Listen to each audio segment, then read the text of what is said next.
কোনোদিনে নোৱাৰে 17 বছৰ ৰাইজে মৰম দিছিলে বিশ্বাসত লৈছিলে নাঙল পাৰ্টি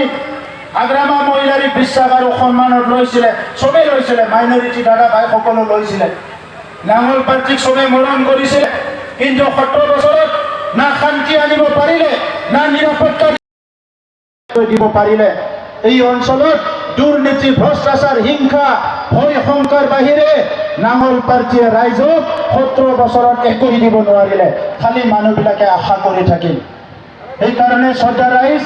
এতিয়া পৰিৱৰ্তন হৈছে আপোনালোকে ভোট দিবলৈ সকলো সিদ্ধান্ত লৈছে ভোট দিবলৈ সবে সিদ্ধান্ত লৈছে ছবি কি হ'ব কি ছবি জনগোষ্ঠী আত্মা সন্মান লয় জীয়াই থকাৰ এটা পৰিৱেশ গঢ়াৰ কাৰণে চৰকাৰ গঠন কৰিছো গতিকে এজনো ভয় নকৰিব এতিয়া মোৰ লগত পুনৰ কওক নৰেন্দ্ৰ মোদী জোৰত ক'ব লাগিব নৰেন্দ্ৰ মোদী ডক্টৰ হিমন্ত বিশ্ব শৰ্মা জয়ন্ত বসুমতাৰী ট্ৰেক্টৰৰ ছবিত ভোট দিয়ক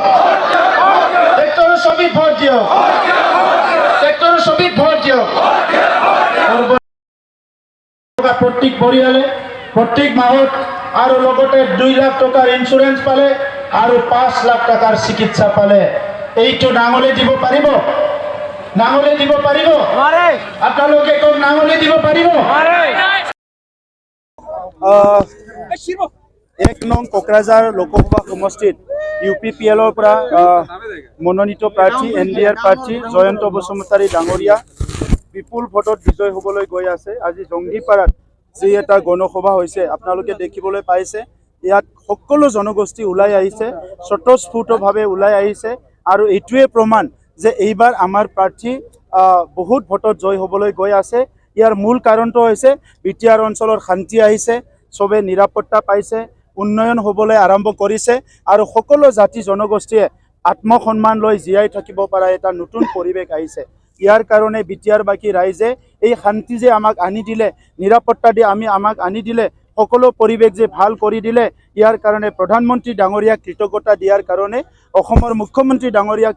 কৃতজ্ঞতা দিয়াৰ কাৰণে আৰু বিটিআৰ অঞ্চলত UPPL BJPL চৰকাৰৰ যি 3 বছৰৰ শান্তি সম্প্ৰীতি উন্নয়নৰ কাম কৰিছে ইয়াৰ কাৰণে আজি ৰাইজে সকলো ওলাই আহিছে মই ৰাইজক শ্ৰদ্ধা আৰু ধন্যবাদ জনাইছো পৰিৱৰ্তন আমাক লাগে আগৰ দুৰ্নীতি ভ্ৰষ্টাচাৰ দাদাগিৰি ভয় শংকা যিটো আমাৰ আছিলে এইটো দূৰ কৰাত আমি আজি সফল হৈছো বিটিআৰ অঞ্চলত আহি থকা প্ৰজন্মই যাতে ভালদৰে থাকিব পাৰে ইয়াৰ কাৰণে আমি সবে মিলি কাম কৰিব লাগিব আৰু নৰেন্দ্ৰ মোদী ডাঙৰীয়াই তৃতীয়বাৰৰ কাৰণে ভাৰতৰ প্ৰধানমন্ত্ৰীৰ দায়িত্ব ল'বলৈ গৈ আছে যি প্ৰধানমন্ত্ৰীজনে আমাক মৰম দিছে যি প্ৰধানমন্ত্ৰীজনে আমাৰ উন্নয়ন কথা চিন্তা কৰিছে যি প্ৰধানমন্ত্ৰীজনে ভাৰতবৰ্ষখন বিশ্বৰ ভিতৰত বিকশিত দেশ গঢ়াৰ কাৰণে চিন্তা কৰিছে এই প্ৰধানমন্ত্ৰীজনক আমি সকলো তৃতীয়বাৰৰ কাৰণে তেখেতক ভোট দি আমি জয়যুক্ত কৰাবলৈ গৈ আছো এইখন ভিডিঅ'তে হাগ্ৰামা মহিলাই আহি এটা কথা কৈছে যে উদালগুৰিত তেখেতে UPPLে বিজেপিক ভোট দিয়া নাই আৰু সেইকাৰণে কোকৰাঝাৰৰ আপোনালোকৰ হাগ্ৰামা মহিলাৰীয়ে এনেকুৱা উল্টা পুল্টা কথা ক'বলৈ বহুত জানে আপোনালোকে নেক্সট আহিলে সুধিব হাগ্ৰামা মহিলাৰীয়ে ছাত্ৰ ছাত্ৰীৰ কাৰণে কি কৰিব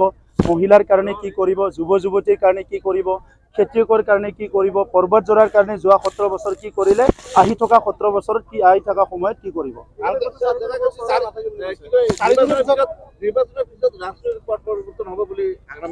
হাগ্ৰামা কোৱা মতে কিবা কাম হয় নেকি আৰু আপোনালোকে বিচাৰে নেকি হোক বুলি বিটিআৰত পুনৰ অশান্তি হোক বুলি আপোনালোকে বিচাৰে হত্যা হিংসা হোক বুলি বিচাৰে মাটি বাৰী সমস্যা হোক বুলি বিচাৰে কোনোতো নিবিচাৰে গতিকে আজি সমস্যাবিলাক আমি সমাধান কৰি আছো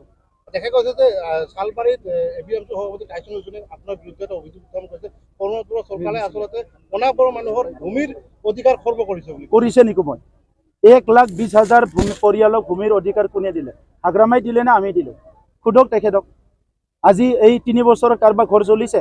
2012ত কাৰ চৰকাৰ আছিল 2008ত কাৰ চৰকাৰ আছিল 2014ত কাৰ চৰকাৰ আছিল আপোনালোকে খুদকচোন এই নেতাবিলাকক কলা চশমা পিন্ধি আছে মানে নিৰ্বাচনী প্ৰচাৰ চলাইছিল কিন্তু তেনেকুৱা মানুহ যে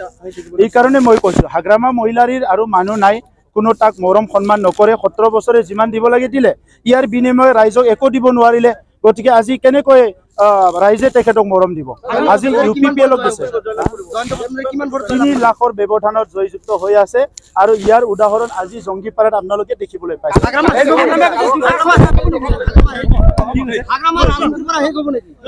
নেক্সট নিৰ্বাচনত নাঙলৰ ছবি আৰু দেখাবলৈ নাপাব।